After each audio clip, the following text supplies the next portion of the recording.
Today's determined attackers easily bypass even the most advanced network defenses. Trying to ramp up staff to detect their backdoors can cost thousands of dollars and take months, even years. With Active Countermeasures AI Hunter, we enable junior analysts to detect even the most advanced backdoors in a matter of hours. Sign up for a demo and purchase our product today by visiting activecountermeasures.com/PSW. Active Countermeasures. Make every analyst a hunter.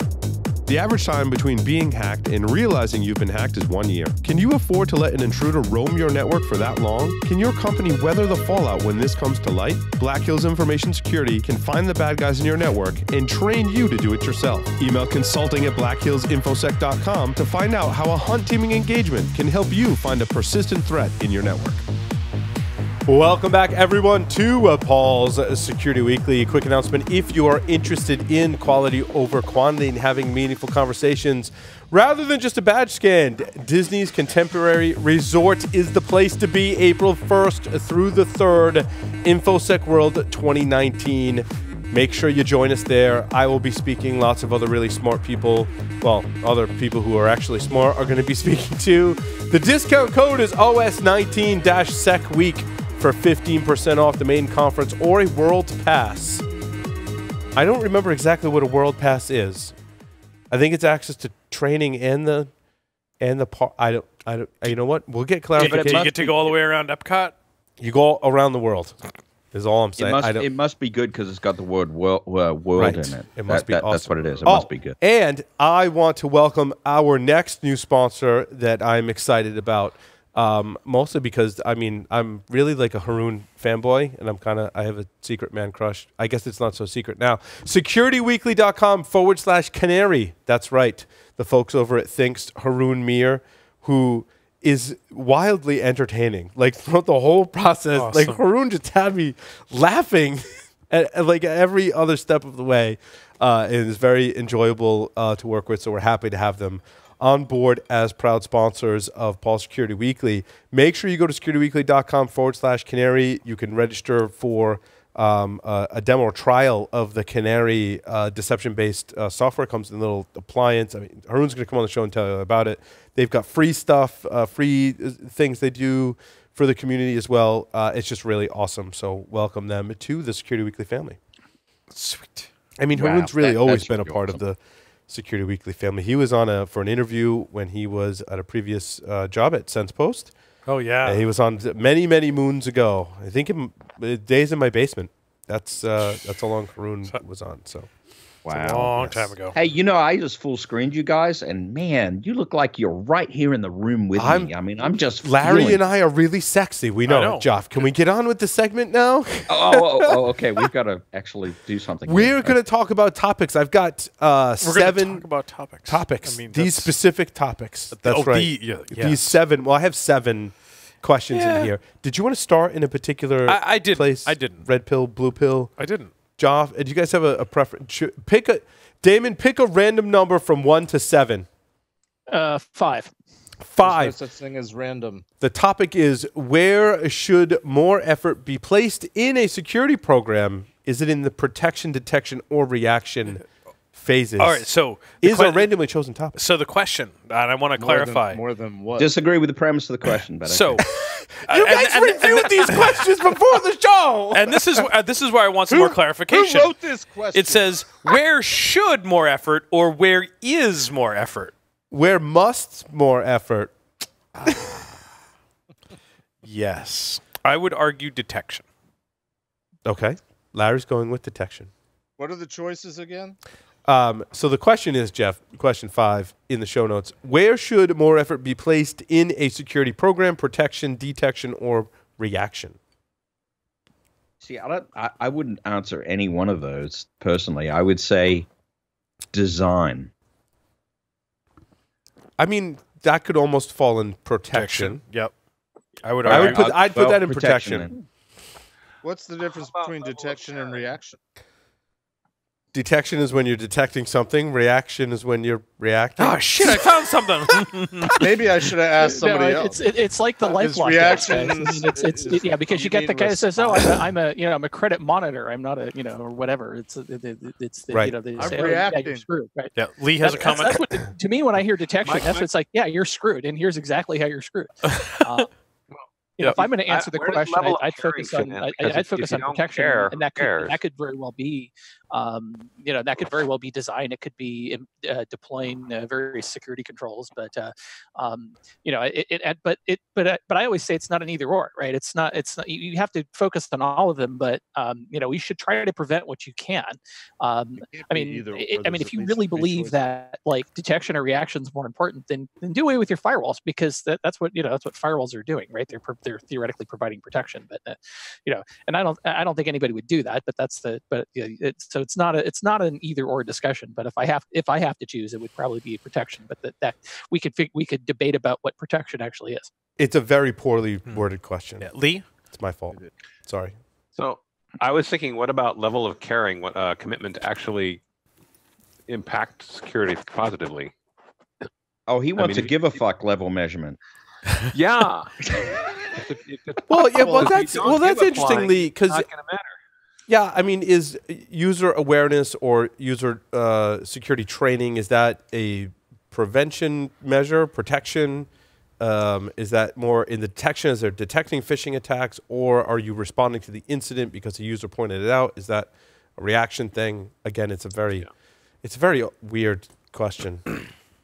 Well, I think it's a fair question to ask, but I think it's dependent on any given organization. I don't think there's a set answer. Yeah. We've talked very often about the maturity of organizations, and depending on where you are in terms of an organization, in terms of your security posture, the answer might be any of the above, all of the above. It could be any of those things if you're sorely lacking one or the other, or, over the three. Yeah. If you want to rephrase the question and you're just starting out from scratch, which nobody is, where do you want to focus? I think there's a reasonable amount of effort that needs to be put into prevention. But to me, at the end of the day, security is defensive in nature, and it has to do with monitoring and detection. And you said reaction in the notes. I would say response. Yeah. Response is better. So to clarify, mine was a one-word answer. This is why I picked it. To clarify, given the constraints of the question, protection, detection, or reaction, no matter how much protection you provide, they will always find a way in. That comes back to that old adage that we've had of, it's not a matter of how you get compromised, it's a matter of when. Yep. So protect, great. But if you can't detect that you were compromised, then what are you going to do? No matter how much protection you're going to put in, there's always going to be that likelihood that you are going to get compromised. And then if you know how to react to that compromise, great. But what if you didn't know what happened? Right. How do you react? You don't even know that you needed to react. So that's why I chose the detection. Hearing all of your awesome commentary, which is clearly way better than what the question was worded, a thought came to me, and I think a lot of people are heavy on the detection side, because when you look at protection and reaction or response, it involves getting other people involved in communicating with other areas of the business. I'll give you an example. In the protection phase, if you're going to block something or stop something from happening, it could have a business impact, which means you need to communicate and work with people. In the response phase, you're going to have to involve other people in your organization to help you with the response, your IT, your legal team, or whatever. And I think a lot of people are like, well, either I'm not ready for that, my organization's not ready for that, or we're just not communicating effectively. I can put a sniffer on the network with minimal amounts of communicate. It depends on the situation, right? I can collect logs pretty easily, right? And I can go do detection. And so that's what people do.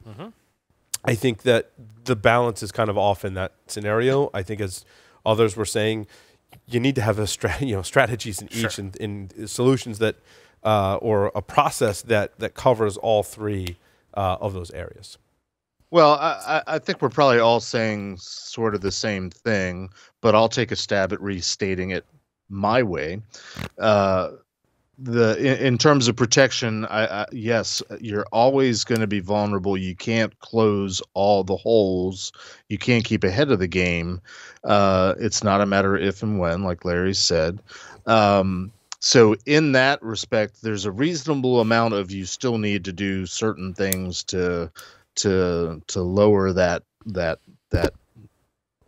the low hanging fruit of how somebody could get in.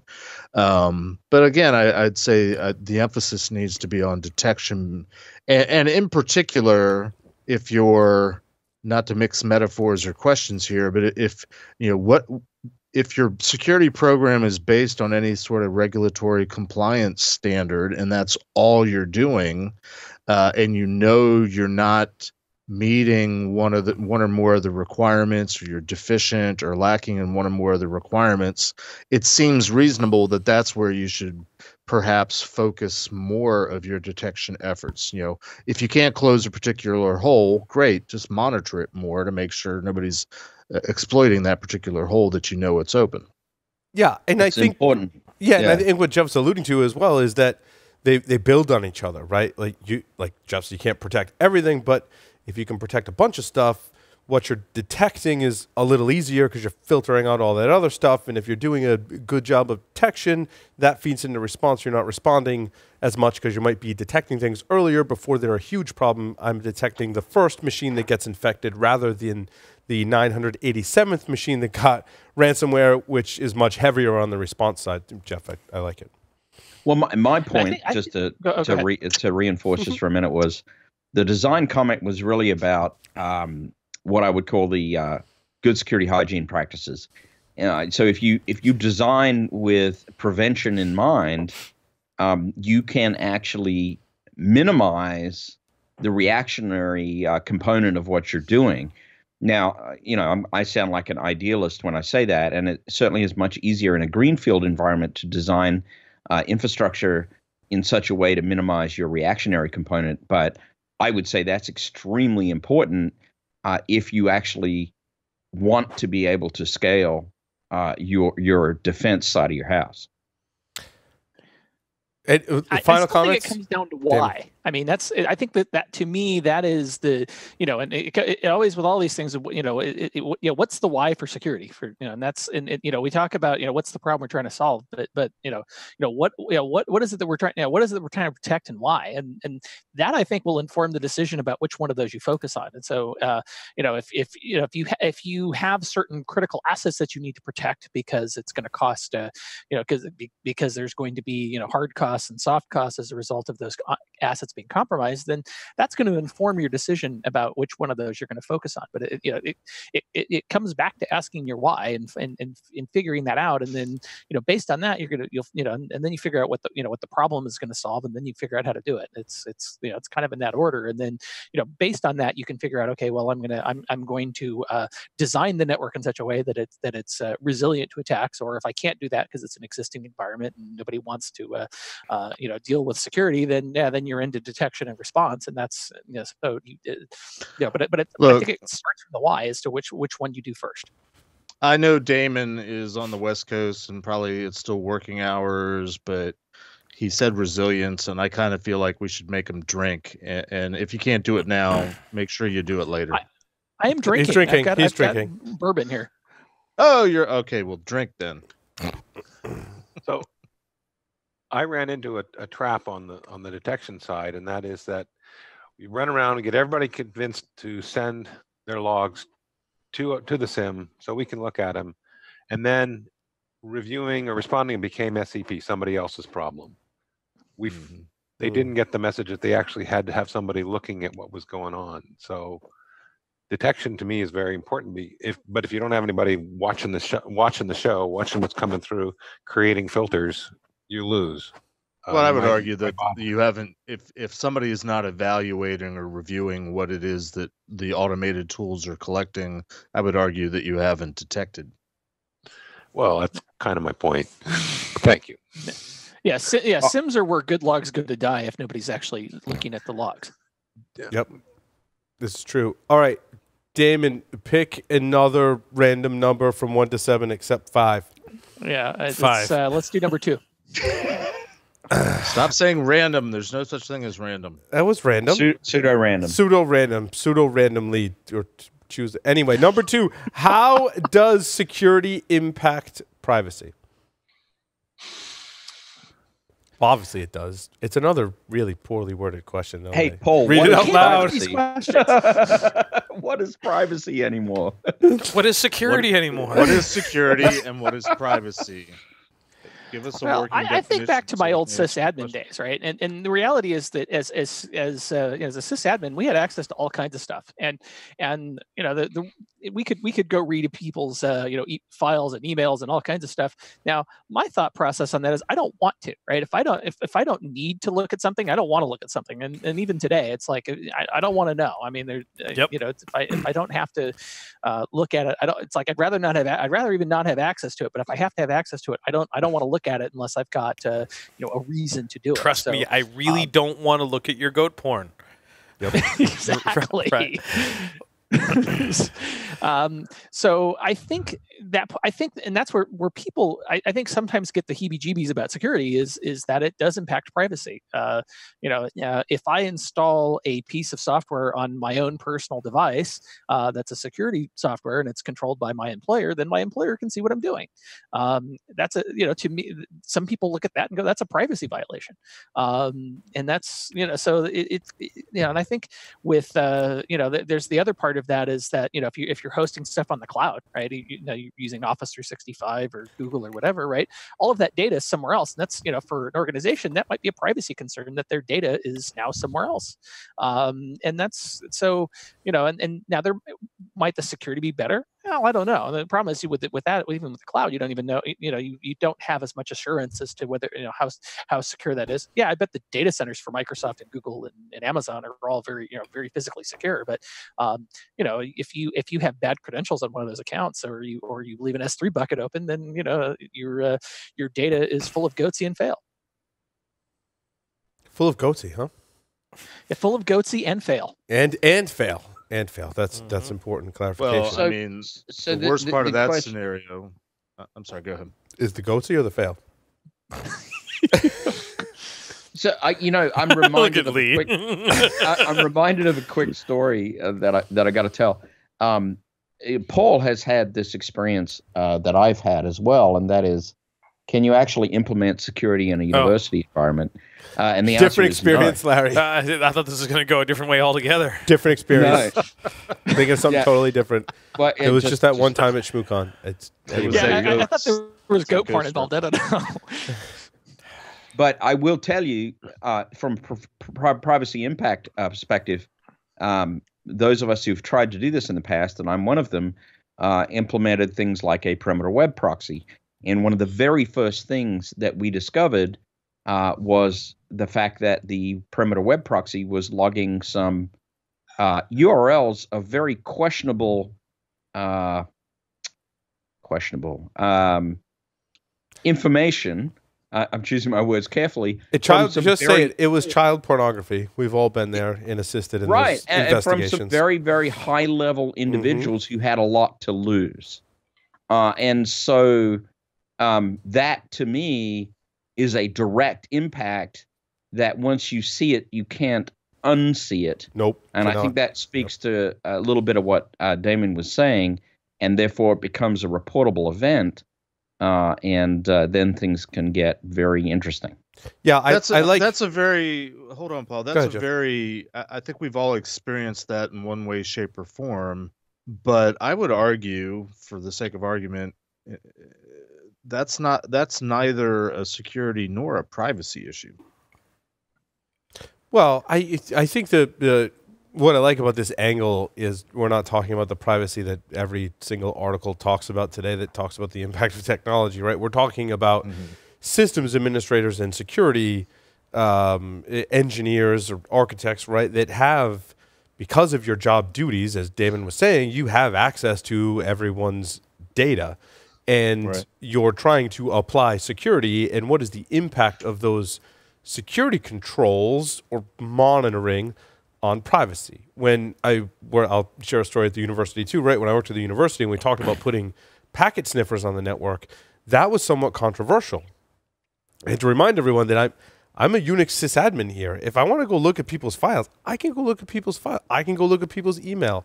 I'm sniffing the network to look for security events to protect the organization. I think early on it took, in the 2001 time frame, right? It took people some time to latch on to that idea, to trust administrators to a certain level with checks and balances, that we could potentially have access to that, but that was not our goal, right? With what checks and balances, though? I mean, who is monitoring the people that had the admin rights and that could be looking at everything? I think that you would reach a person at some point, Jeff, that may not have oversight. Typically, it was the security team that was overlooking much of the IT team. But I think your question's valid. Who's looking at the security team?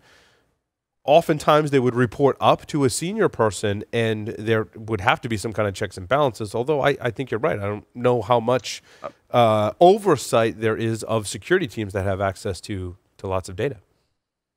Yeah, well, and not from like a nefarious, malicious perspective, but in my experience working with companies over the years, the worst offenders of just simply following corporate security policies and just sort of doing the right thing in terms of this is the way you should operate. The worst offenders typically are admins, and not always from a malicious perspective. It's more often from but that's how I do my job. I have to do this. So I'm not sure how you're pulling that out of the very terse question that was asked for number 2, but but I like where it's going. That's cool. Yeah, that wasn't we don't necessarily have to stick to the script. I like it. Well, if you're an admin and you're discovering illegal activity, yes, whether you were supposed to be looking at it or not, as a citizen, you're obligated to report things, whether it's corporate policy or not. I mean, there's a legal perspective, which again I say is neither a security nor a privacy issue. But it's important. Wait, just let me drill on that point just for a minute, Jeff. It is important to point out that some security mechanism implementation gives you visibility which you prior may not have had. And so that's actually what highlights the crossover of security implementation and discovery, which kind of infringes in the area of privacy potentially. Well, I guess my perspective is, I used to work for a certain DoD organization where I literally signed away my Fifth Amendment rights as a condition of employment. Think about that one for a minute. And anytime I picked up a telephone, there was a sticker on the phone that said use of this phone is consent to monitoring. And we're used to like calling a help desk or whatever, and we get this call might be monitored for quality assurance purposes. And of course, the country now is being introduced to the possibility of this particular DoD agency. Maybe they collect every single phone call out there. I lived with it as an employee. If that makes sense. So that's interesting. My expectation of privacy is very, I'm coming from a different place in terms of expectation of privacy, I guess, from the average citizen, maybe. No, that's an interesting point, because when we contrast that with the university world, which both Paul and I grew up in, it was literally the polar opposite end of the spectrum, where the issue was, and the concern raised by faculty was, don't implement security. Don't give yourself visibility. We don't want that stuff to be available to people, right? Yep. And you are on the exact opposite end of the spectrum, which was that stuff must be available to us by decree of, our organization and condition of your employment. Right. So, Damon, pick another random number, or pseudo-random number, I should say, from 1 to 7, not 2 and not 5. I had one more point on the last thing. Yes, do that and then choose the number, please. Thank you. So I think this whole privacy, whether implementing security, what privacy concerns does it have? I think that actually factors into why security may not be implemented. Because if you know something is happening, then you have to act on it. That's the moral imperative. And so, and I've heard people tell me this in confidence, that the reason they're not implementing security in certain areas is because they don't want to know, right? If they implement something, then they have to act on it, and they may not be ready to act on it. So yeah, I think the privacy concerns of implementing security, that impacts people's desire to implement security, and that and if you don't want to know, then then there's no getting around that. And while it might be a good idea to implement security, you may never do it. Yeah, I agree. I've seen that many times. I call it willful ignorance. Yes, exactly. So random number, David. Okay, so I will go with number 1. What is the most common trait amongst organizations that have suffered a security breach? Ooh, in terms, clarify the question in terms of what caused them to be breached, or how they behaved afterwards, or what they look like a year later. I would say open-ended? Yeah, open-ended. Any kind of trait, whether that's behavioral, whether that's cultural, which is where I would lean with the answer to this question, technical, control, process, what have you. And so I'd love to Larry, go on that you breach organizations all the time. So. Yes, and I think one of the largest ones that we still continue to see, and may not necessarily be our first avenue of attack anymore, but it is abysmal inventory, whether it be from a hardware, software, operating system, or patch-wise across all of those. Incredibly poor inventory. Oh, we had a WordPress site facing the internet? Oh, I didn't know that. Oh, we had those ports open to a machine that it was redirected to somewhere else we didn't. Oh. So I think a worthy, I'll throw this out for consideration to our illustrious panel. I think a worthy sort of follow-up question is, if we're describing common traits, however we interpret that, I think more often than not, we are going to describe what I would call symptoms. So part B of the question might be, and what do you think is the root cause of that symptom that you encountered? So for example, Larry, you saw what you saw as a common, we don't have an idea of what our inventory is. What do you or anyone suppose is the root cause? Why does that condition exist? Why is that a common trait? I think it comes down to communication issues between parts of the organizations, right? That the left hand doesn't know what the right hand is doing. The security team doesn't know what actually needs protecting, or even more importantly, why, right? I think that. And I used to do discussions with customers where I'd go in for a couple of days and we talk about what they're doing and why, and the different controls and that kind of thing. And a lot of what I see is that the left hand doesn't know what the right hand is doing and why it's important, and that's and I'd say organizations that have been breached, probably I'd say that's a pretty that's pretty important thing. It's like, okay, well, if you don't know what to protect and why to protect it, then you're not going to protect it. And so I think that's I think getting everybody on the same page is, I think it's the solution to a lot of things. It's not going to solve everything. You still actually have to do those things. But if everybody has a common understanding of why things need to be protected, what needs to be protected, then you can debate about how to protect it or how to protect it the most effectively. And those are. I also think that it's a technical challenge too, to understand everything. First of all, just devices and or systems you have in your environment is one thing. To understand what services they're running and what ports they need to communicate on is another thing. And then understanding the trust relationships between those systems and or users with those said services. Just those three things alone is a huge technical challenge. And it's a huge technical challenge because it necessarily requires the involvement of multiple organizations that traditionally sort of stay in their lane, and they only look at what they look at. I mean, I swear, as when I would go out and do, all right, how long has it been in the show? When I would do PCI assessments, and I would be interviewing, the network team versus the desktop team versus the DBA team. I swear, tell me about the system that you're, if it was a, Unix administrator. Yeah, we run all these Unix, Linux boxes. What's on them?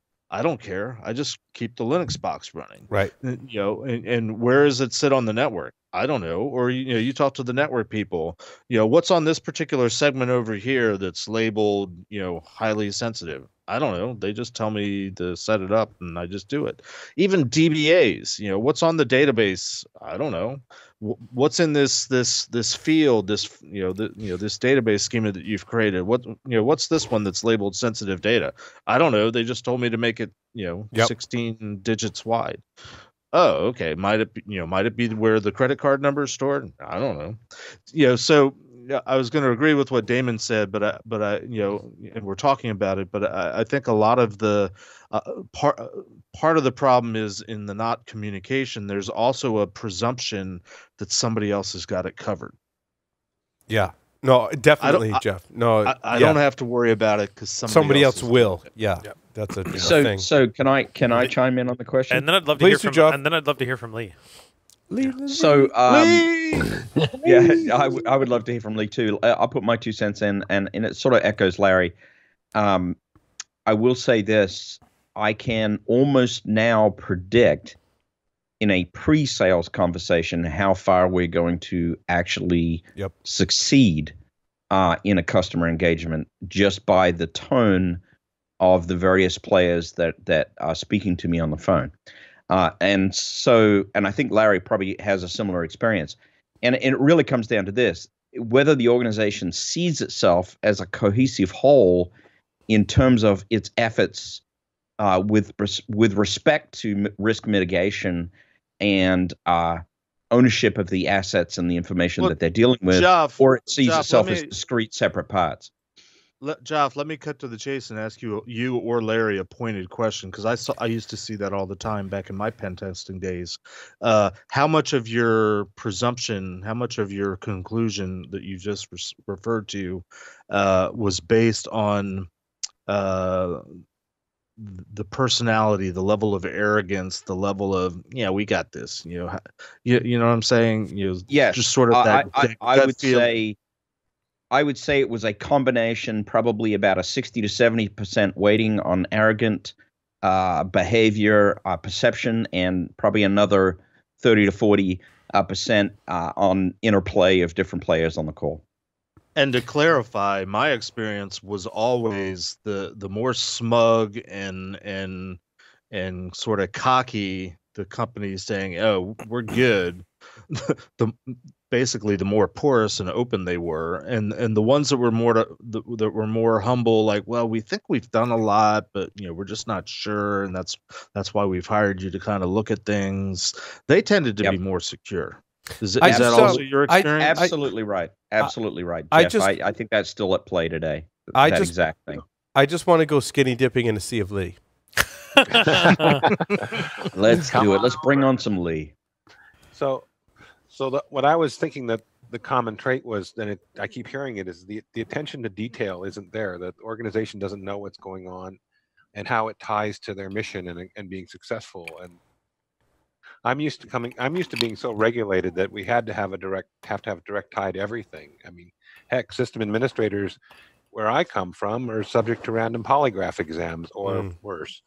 You get that call to come leave a sample and be there in the next hour. Is just a wonderful experience.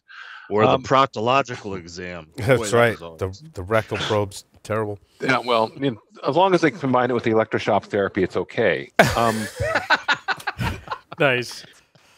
But yeah, I just I know there's folks out there that want to run free and are committed to proving that security doesn't know what the hell they're doing and can't see them. So there's some cultural things. That's what I keep coming back to, is the culture has to support security. I agree, Lee. That was my, if I had to answer this question in one word, it would be culture, for sure. Oh, thank you. But I also, a hot button topic for me is what Larry started this topic with, is that people don't know what the hell they have. And honestly, right. I think that also comes back to culture. If I think about some of the things that someone were hasn't just done, put forth to them that they should know everything they have and made that a priority. Right. Or made that a priority, or didn't know it needed to be a priority. Or, for example, I remember back in the day that there would be folks that they'd go do something and it was just a few clicks for me to fix that. And like, well, what did you do to fix it? Oh, I just allowed IP any type of thing. Exactly. Like, dude, like, are you going to tell anybody about that? Nah, it's working. For one moment, I want to go back to the monitoring and the technical aspect of it as we're currently evaluating technologies to monitor systems. I think this is very much a network security thing, network administration thing, a systems administration thing, a security thing is something like a Nagios, right? Now, when I read, everyone on Reddit mostly, and maybe Stack Overflow, is like, well, Nagios isn't the thing. It's this new Shirkin or Shinkin or whatever the thing is, or this PRTG. What are you, and I think that's part of the technical challenge with knowing everything you had. Now, this is just one aspect of it, because a lot of these solutions do require an agent be on the system, so I have to know that system exists in some capacity to put an agent on it. So it's one level, but what is everyone using to tell me if a system is up, down, if it's listening, if there's performance issues? I know everyone uses different solutions, but I'm curious to hear from the panel and maybe from our listeners, maybe on Twitter at Security Weekly, what you're using for these various monitoring projects.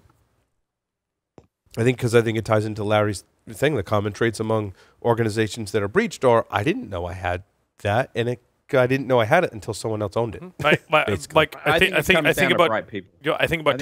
about Target. Mm-hmm. Oh shit! They came in through a third-party vendor. I didn't know we had that. What? Those things were plugged in the network? Equifax. Yeah. We had Struts. We didn't know we. I thought. Oh no, they knew they had it. That was more communication and culture, but still, yes, also knowing where all of your Struts vulnerabilities are. Home Depot. They were having trouble with the performance of the point of sale system, so they turned off the AV. Mm-hmm. Sure, go right ahead. Well, that's a monitoring thing. Is AV running? Is it actually running? I think that's why it's one of the harder things that we have to do as network systems administrators and security folks is make sure that stuff's running. So I'd love to hear what people are having success with today for that. I'd like to hear that. Another related aspect, Paul, I think is, and I've always thought this, and I've lived this as well. It really comes down to bright people. You can buy all the bright, blinky light solutions that you want, but the challenge that everybody eventually faces is, how do I tie this data together in some sort of cohesive, rolled up fashion that it's consumable in a local context in my organization? And that takes really bright people who are willing to roll up their sleeves, dig into the APIs, and actually do something meaningful. And there's just not enough of us, I think. And I think, Jeff, I agree. I wouldn't categorize it necessarily as bright. I think the bright is a given. I think it's people that, and this is my experience, that were, had the attitude, which I think is related to what Paul said about culture, not my box, not on my watch. So they sort of take it personally and say, no, it ain't going to happen. And there aren't enough of those people out there. I think to run a successful information security shop in a larger organization requires that the managerial staff of that organization obtain the buy-in across the organization and then allow the bright people they have working for them to be free to leverage whatever resources they need to leverage to get the job done. Open source, commercial solutions across the board. They need to have some trust that their bright people are going to get it done. And if you take a hands-off kind of approach and allow some freedom in the culture, I think it's going to produce amazing things. And I think the organizations that do that are the ones that are most successful. Again, I agree, but I've had the experience, and you've probably had the experience too. You root a box, you run roughshod over the network, you get domain credentials, however you describe, we owned you, we pwned you, and you communicate that or explain that to the customer, and they're like, I have ones that come back and say, okay, great, yeah, you owned us. and then they give me like a 10-page document describing every single thing that I did. Those are the ones that allowed their culture to grow, to mature, and allowed their people to have the significant freedoms to actually implement things that worked in their organizations. That's a thread that I'm seeing. And it requires, a level of thinking that is not quite as rigid as a lot of people tend to think.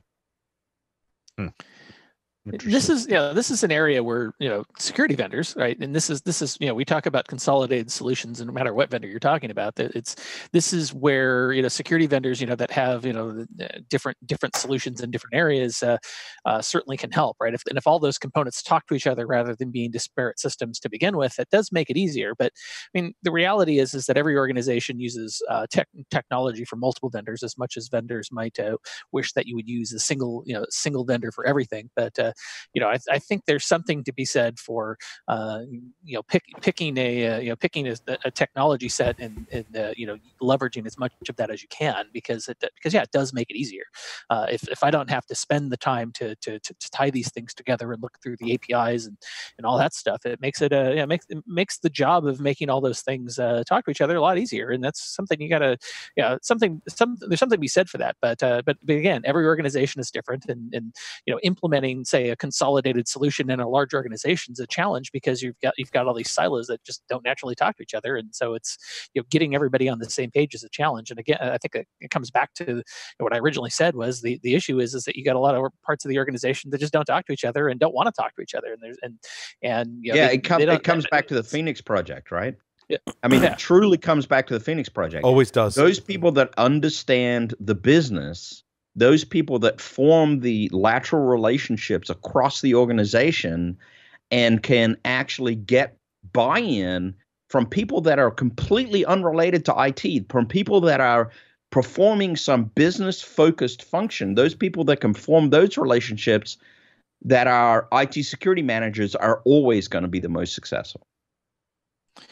Yeah, and I think organizations that are the most successful with that, that they have people that are willing to reach across the aisle, as it were, and have those conversations.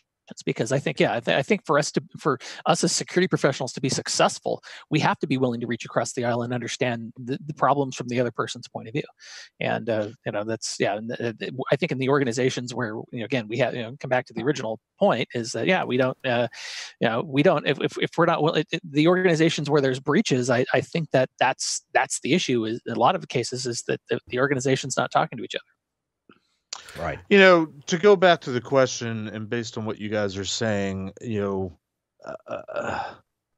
one common trait that I've seen in many breached organizations, not all, but the ones that I think sort of have a pragmatic, mature, cultural approach to, okay, we were breached, are the ones that are sort of more open about, okay, we've figured out what our failures were. We figured out what the root cause was. We have our likely suspects, and they share it. It goes back to the communication and sort of the open-ended type of thing. Not all organizations do that, but I think the organizazations that have been breached and have sort of grown from the experience, I think they tend to be the ones that sort of, okay, yeah, we figured out what we did wrong, and we want to share that so that other organizations will not suffer the same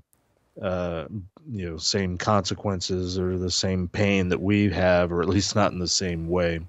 So unless you're Apple, but we'll talk about that after. Well, all that to say is that, the communication issue in terms of silos within an organization, it also transcends into the however we define the security community or just the business community in terms of, these are why the various ISACs exist, and we could have a whole discussion of whether the whole ISAC concept works or not. And I think there's, various degrees of success or failure depending on the particular vertical and sort of what the corporate or the market culture is on information sharing and that type of thing.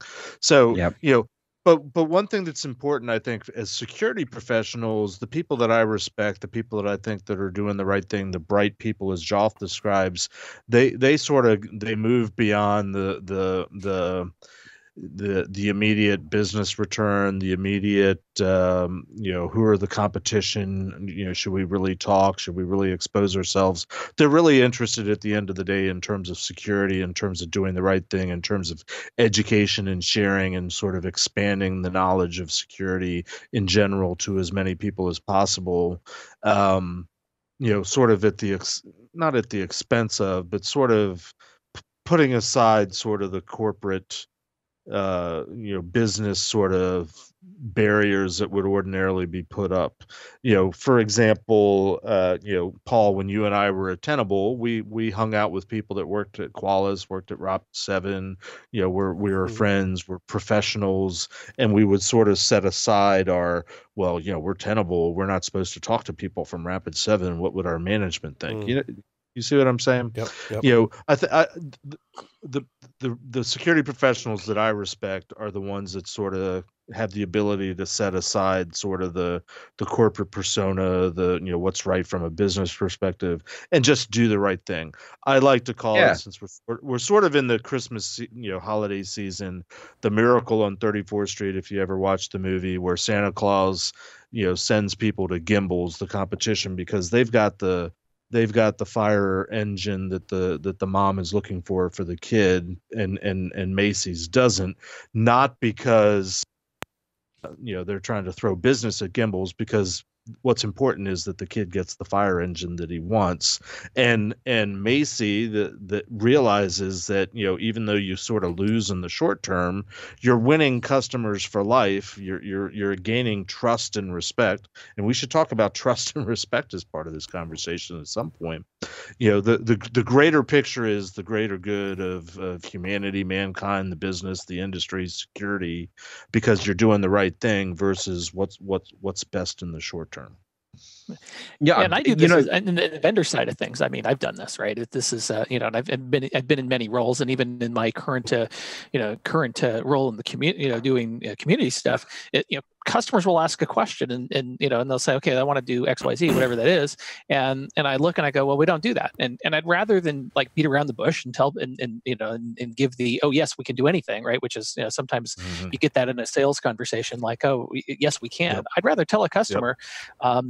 The truth and say, yeah, we don't do that, right? That's not something. Yep. We don't do that, and may say, okay, well, this is maybe this other vendor does it a little bit differently or whatever, but I'm not gonna lie to a customer and say we do something we don't do. It just doesn't. I don't think that buys you anything in the long term. Sure, you might be able to to do something in the short term, but I'd rather be perfectly honest with a customer and say that if the answer is we don't do it, we don't do it, and and we have to be able to and I think in the long run, I think we all do better if we are realistic and honest about what it is. And and again, there's the part of why I asked the question is why do you want to do it? What's the underlying reason? And maybe we come up with a different solution. But if it's truly something that we don't do, then let's be honest about it. Let's not beat around the bush and give and direct somebody in the correct direction. I think it ultimately helps all of us. And if you look at the bigger mission as security professionals,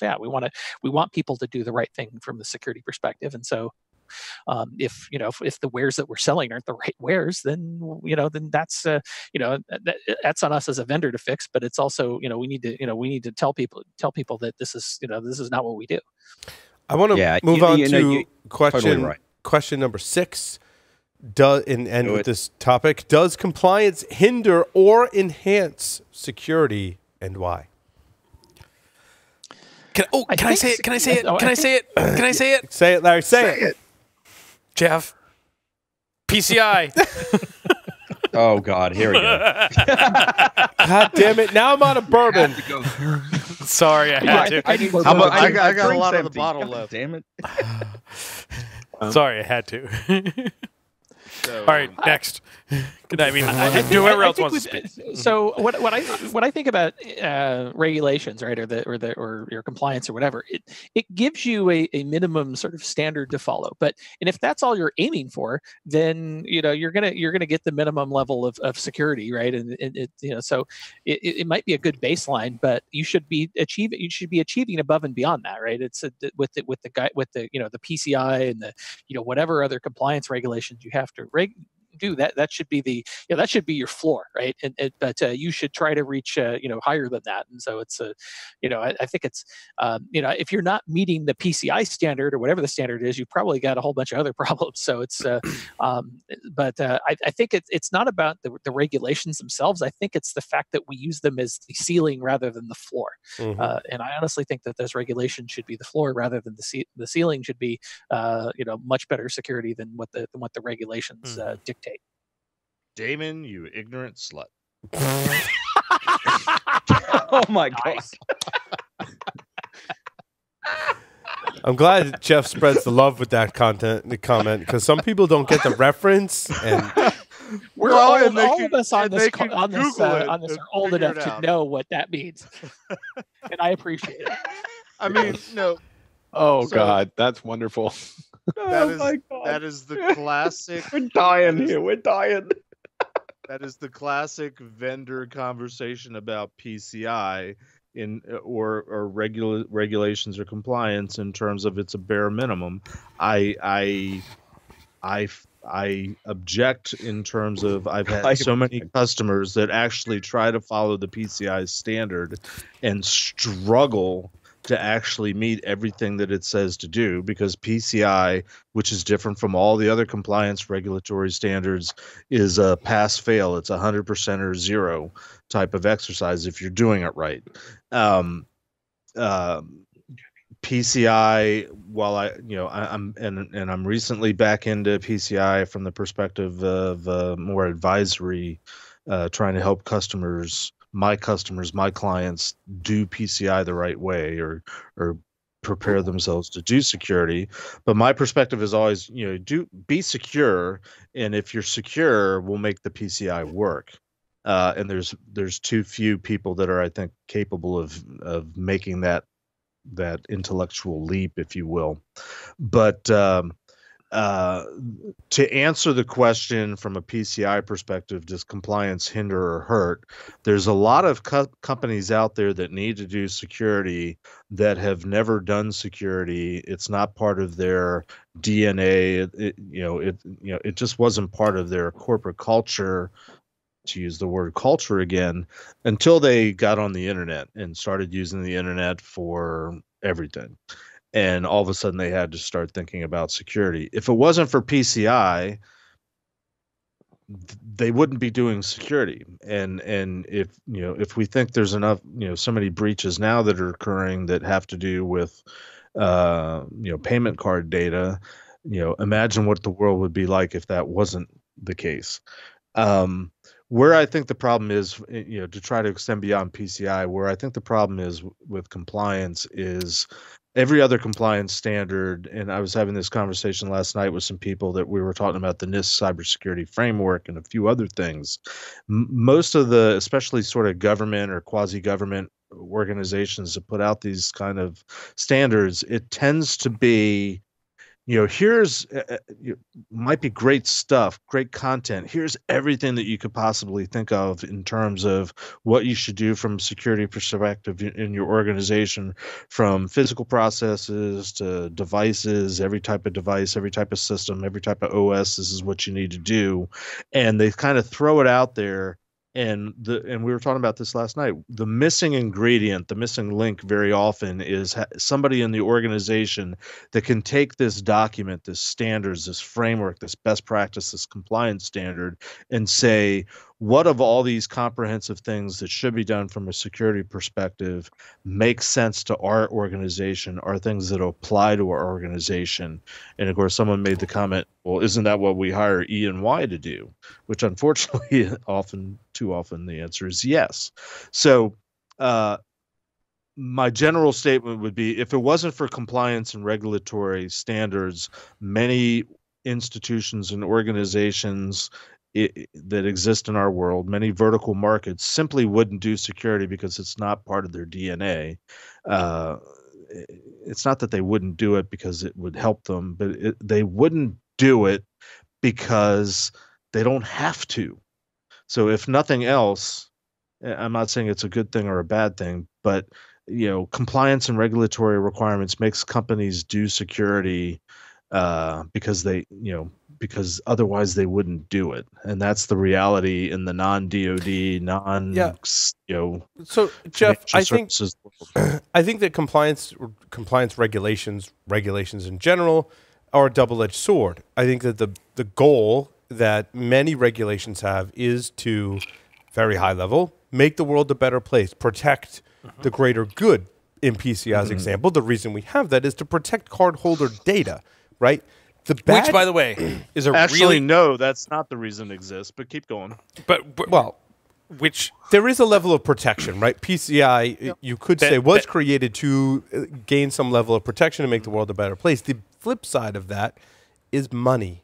That regulations generate money for people and create markets, essentially. Now, in some cases, when you have regulations that are banning things, PCI is different. It's saying that organizations have to meet some compliance standard. But when you create regulations that are trying to make things illegal or get people to stop doing something, it also makes money for those who are selling those things illegally. I think all regulations have a good and a bad side, and it's about where we come out on the flip side of the balance. I will say that phrase is absolutely incredibly difficult from someone from either Rhode Island or Massachusetts to say. What's that? Cardholder data.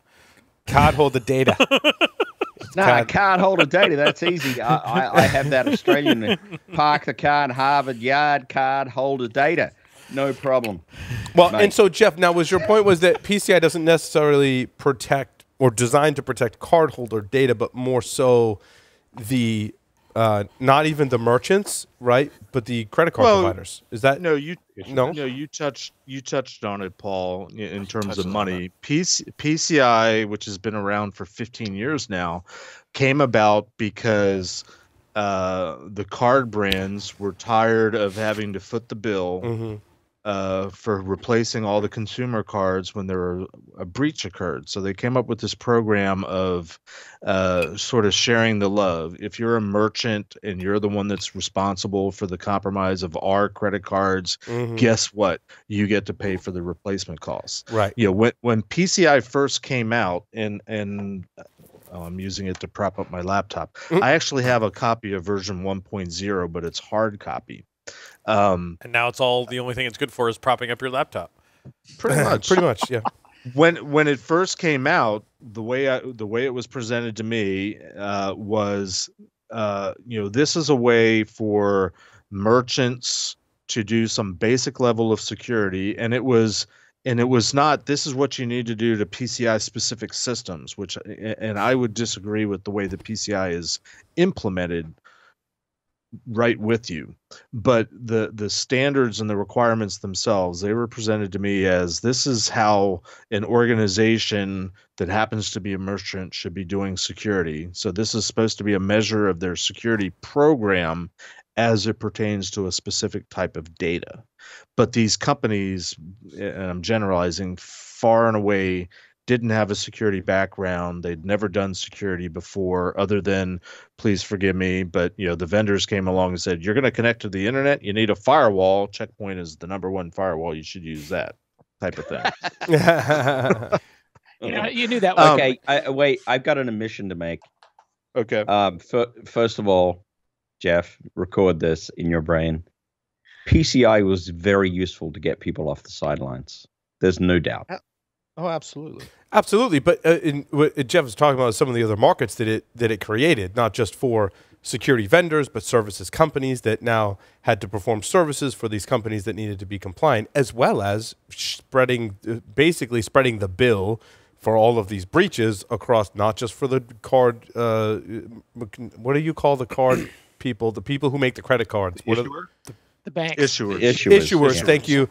Not just so the issuers didn't have to foot the bill, but now the merchants have to partake in that as well. So there's a huge economic system or subsystem that's created when we have regulations. We hope that coming out of it, that less cardholder data is getting compromised. It'd be difficult to speculate without having a lot of research about the data. If that's really the case, certainly you can send us links to that said research that says that we're losing less cardholder data. Although, if there's more of that data, anyway, it's a difficult problem to measure. But hopefully, there's some benefit, right? To society. One of my issues with PCI, Paul, is, and I didn't learn this until I went to Tenable and became the subject matter expert and sort of saw how the other half, which is the other 99%, lived. I dealt in the world of level 1 merchants and level 1 service providers because the paradigm at the time was bad guys are going to look for the big players that have the big repositories, the huge piles of credit card, the millions and millions of credit card numbers. And you're a hacker, you're a bad guy, you break in, you find the repository, you steal it, and you leave. You're in and you're out. What happened shortly after I went to work for Tenable was the Target breach and the Home Depot breach, where the paradigm shifted, and it was a significant shift where the bad guys, they weren't in and out and stealing the database of the 50 million records. They figured out a way to harvest the credit card datas while transactions were occurring or as the transactions were occurring, and they would periodically download. And that is a huge paradigm shift in terms of the attack methodology, which I would argue the PCI has struggled to keep up with. So, PCI at the beginning said, we're going to try to protect the big players, and we don't care as much about the little players that are only dealing with the hundreds and the thousands. But when the attackers and the bad guys figured out the way to harvest, I can go out to all the little guys that are only dealing hundreds and thousands. Right. But I can attack 1,000 of them the same way, and my end net result is I still get tens of millions of credit card data. Yes, that hasn't been effectively. Not to say that PCI, the council, and the standard is not trying to accommodate that or address that issue, but that's a huge paradigm shift, and I think the security industry in general, and Joff and Larry, correct me if I'm wrong, as pen testers, but it's still kind of the break in, steal the crown jewels and get out versus can you get in undetected and camp, establish a base camp, establish some sort of an egress place and slowly, sift out valuable data over time. I think compliance standards are really, really, really good, and they're really important. But what I always worry about, and I think PCI verges on this, is for some sort of compliance standard to be over-prescriptive in the directives on technology application, because if they're over-prescriptive and start to steer away from generalized guidelines, they become quickly outdated. And how can something that's bare minimum be over prescriptive? Well, there's got to be standards that organizations develop that fall out. You're gonna go, well, you can't be over prescriptive. I mean, let's be specific. If PCI says you should use a firewall and firewall becomes an outdated term, PCI is immediately outdated. Yeah, right? but they've updated the standard several times since its inception, Joff. They have. Agreed. It still talks about firewall and routers, and when's the last time you actually saw a router? Seriously. Well, I true, think right? still think people use routers, though, Jeff. Just saying. When was the last time you saw a router that was People just a router and not a switch? Earlier today, when I walked in our small little server closet, I saw a couple, actually. Is it a supported point for Paul? Obviously not PCI compliant. Obviously not. Yeah, I'm not criticizing. I'm not criticizing PCI for being too over prescriptive. I think they've carefully walked that line. I think it's important to continue carefully walking that line, because if you're too technology specific in any kind of policy or compliance standard, you run the risk of becoming completely obsolete and basically unenforceable. And so I think PCI in general, and again, Jeff, love you, man, have actually done a good job of staying within those boundaries. And I think they need to continue doing a good job as we see the microscope becoming more focused on IT security. And that is certainly happening in our current political and public context. We need to be careful of crossing that line, and we need to advise people against that, because I think that's a potential dangerous, slippery slope that, it's going to devolve into chaos if we go down that road. Yeah, I agree with you, Joff, and I'm going to go all the way back to the beginning of our interview segment with Damon, where our typical first question was, how did you get into the security field? And Damon responded, the way I got into the security industry was, and I've held out for 3 hours, 2 hours, pointing that nuanced difference out. But to back up what you said, Joff, one of the problems with compliance in any regulatory standard in our whole industry, frankly, is the presupposition and the belief that this is fundamentally a technology problem, and therefore we solve it with technology solutions.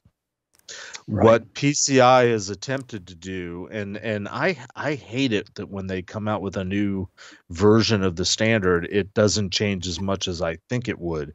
They still require a minimum 7-character password, which I think is hugely outdated. But I'm dealing with a customer right now, and I can't say who it is, that use admin credentials on the boxes that they build that end up becoming essentially point of sale systems. And they do everything with an admin account that the user ID is 1234 and the password is 1234. Ouch. Let that sink in for a minute. And I'm trying to teach them and steer them and direct them into, no, you need to, and they've given me a hardening standard, a configuration standard for these devices they build. And what they have is, what they've given me is an instruction of how to install their software on a device that's been given to them, and it's like a specification document. It says, well, what you need as a prerequisite is this needs to be Windows Vista or 7 or 8. And this is supposed to be a hardening document that I've asked for that is talking about how do you disable the default or change the default settings, change the default accounts, disable unused services. And they're like, we don't care. Our application will work on Windows Vista 7 or 8.